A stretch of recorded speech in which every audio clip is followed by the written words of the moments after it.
Good afternoon, 2024 matriculants. We are still doing the Congo, which is a case study.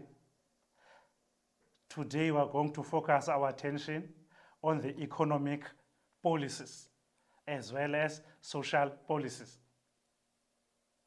Remember, I indicated on the other lesson that what is important in this essay are Mobutu Sese Seko's policies.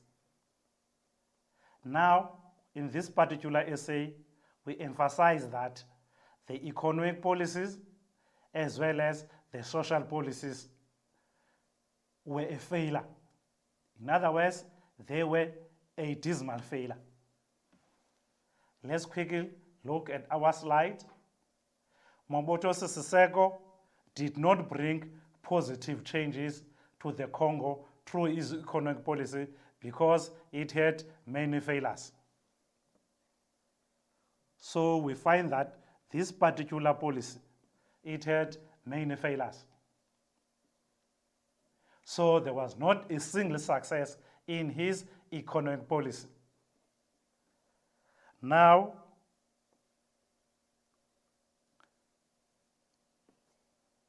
the Congo relied heavily on agriculture and mineral extraction. Mobutu initially nationalized agriculture, but the state had to borrow foreign money to run the new industries. The mismanagement led to production levels falling, and the government felt the need to return the portions of the farms to private ownership. So we find that really there were failures in this economic policy. Although he has nationalized at first these industries, through corruption and mismanagement, they never made any profit. And then he was forced again to return this portion of farms to private ownership. Mobutu created a new class of elite supporters. Elitism created a big gap between the elite and ordinary citizens. So, in other words, now there was a class distinction. So, there was no equality. There were rich people and poor people. So his friends were very, very rich, and the ordinary citizens were very, very poor. That's what we mean that there was a big gap between the elite and ordinary citizens. This indicates that this economic brought negative changes to the Congolese. Furthermore, Mobutu Sese Seko nationalized foreign-owned companies without compensation. He later introduced what was known as Zaireanization as an economic policy. Zaireanization, it means he took out all those foreign-owned companies and gave them to his friends. And those people that were given these companies, they had no experience of running them. And then they never made any profit. Instead, his friends encouraged theft, corruption, and the mismanagement of funds. He created kleptocracy, that is a group appointed of public officials that abused officials for financial gains. That's what we mean by kleptocracy. It is a group of appointed public officials that abused their positions for financial gains. In other words, it was a laissez-faire in the economic policy of Congo. There was no proper supervision, money was wasted, there was theft and corruption. After seeing that Zaireanization has failed, where he replaced foreigners with his local friends, he introduced another new policy, which is called retrocession.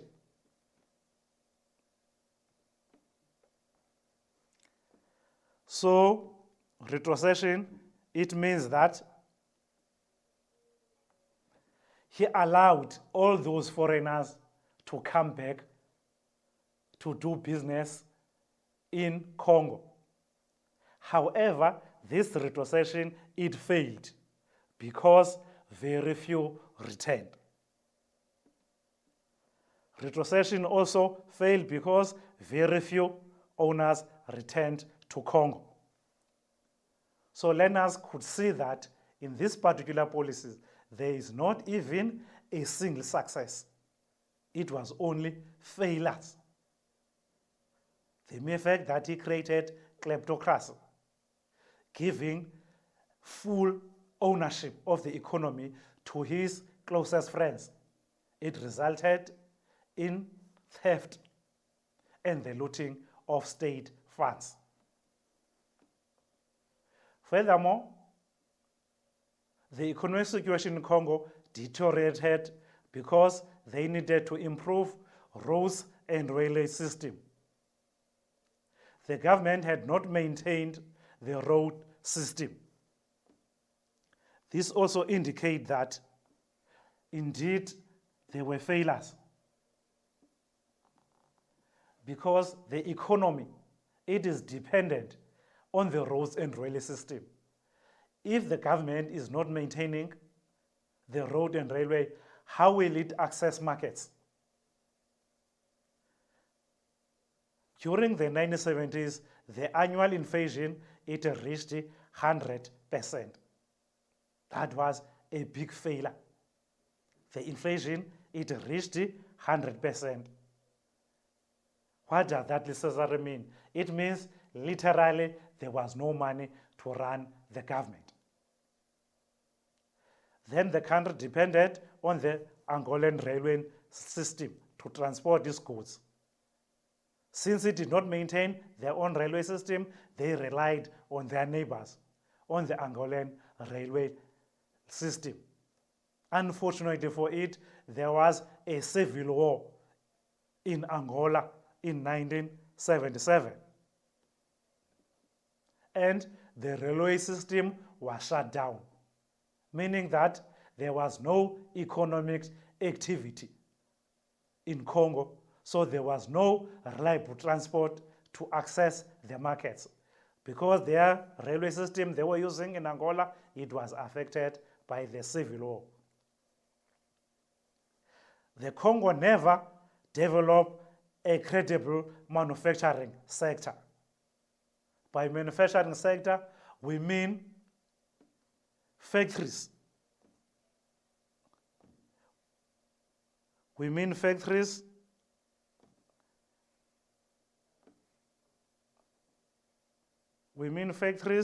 that produce juice, canned fruit, and so on. They were not there in Congo. The country never saw a significant increase in the standard of living. The country really experienced economic crisis, and therefore it had to rely on IMF and the World Bank loans. Learners could see that the mere fact that the country it had to rely on IMF and World Bank loans, it was a disaster. Because now it has to borrow loans to IMF and World Bank, and those loans, they have to be paid with interest. Furthermore, also there were failures in the social policy. In as much as there were failures in the economic policy, there were also failures in the social policy. The average life expectancy of the Congolese was 47 years old. The expectancy of the Congolese was 47 years. Only a quarter of the population was literate. Mobutu phased out religious instruction and took full control of education. This led to many problems in school. At independence, the Congo had only 14 university graduates out of 14 million population. So this spells a disaster. If there were only 14 university graduates out of 14 million population, it really indicates that this country, it cannot grow economically. In 1974, state funding was withdrawn from primary education. So now Mobutu decided not to invest much on primary education because there was no necessary and enough funding to do that. The teachers and staff went unpaid for months due to poor economic and political practices. What will happen if the teachers and hospital staff went unpaid? It means there were no services that were rendered by the government of Mobutu Sese Seko. In 1970, Mobutu embarked on Africanization. So the Congolese experienced extreme poverty. So the learners could also see that the mere fact that the country is not investing in education, this spells a disaster. The mere fact that there were not educated people in the country, it means that this country will never develop economically. Hence now, the hospital staff and teachers were not paid for many months, to indicate that there were no services that were rendered. Furthermore, Congolese that were living in urban areas, they suffered a lot.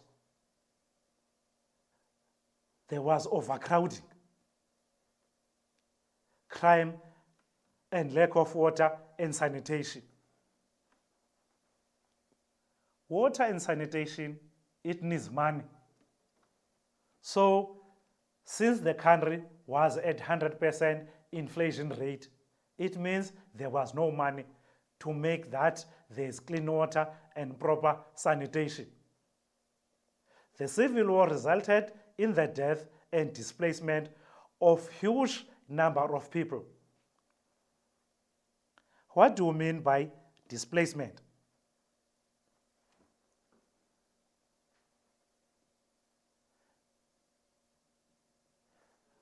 By displacement, we mean that many people left their homes. Why? Because there was a civil war. And learners must know that whenever there's a civil war, soldiers were committing crime as well. And in most cases in African states, it's the women who were suffering. Because during the civil war, many women were raped by the soldiers who were engaged in the civil war. The limited agricultural activity resulted in malnutrition. This shows that Mobutu Sese Seko did not have any positive changes in the social policy. Many Congolese suffered on diseases like TB, cholera, malaria, sleepiness, and typhoid because there was no clean water. So they suffered in cholera, malaria, and typhoid because the government does not have enough funds to provide safe and clean water. There were many instances of sexual violence.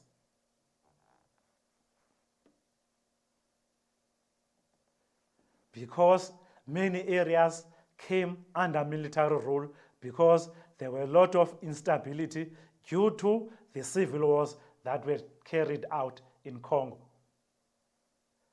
Certain ethnic groups were victims of hate speech and were forced to work as slaves. What learners will see here, that in both the economic policies as well as the social policies, there were no positive impact. In other words, they failed dismally. The Congolese never benefited the fruits of freedom. The inflation fight, it reached 100%, meaning that the state now was not rendering its services. In other words, the state was not delivering on its mandate. It was not able to find the primary education. To a certain extent now, parents has to fork out from their own pockets. In conclusion, or in a nutshell, we felt that Mobutu Sese Seko never brought any positive changes through his economic and social policies. We find that now there was no money, to a certain extent that the state had to rely on the IMF and World Bank loans. We've already indicated that that is a danger because the state has to return that money with interest. We also indicated that the Congolese in urban areas, they suffered diseases like cholera, typhoid, as well as malaria. We also indicated that the civil war, it resulted in the displacement of a large number of people. The limited agricultural activity, it resulted in malnutrition.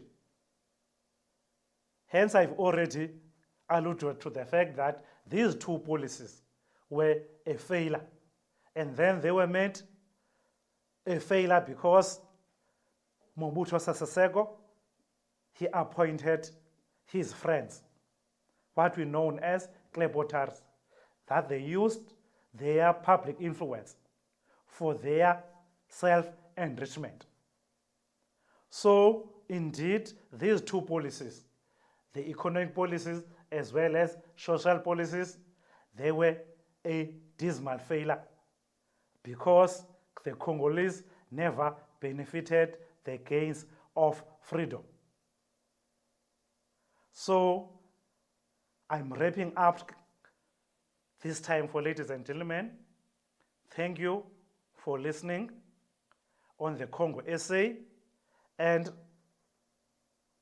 I encourage learners to write this essay because it is one essay which is portraying our African history. Thank you very much.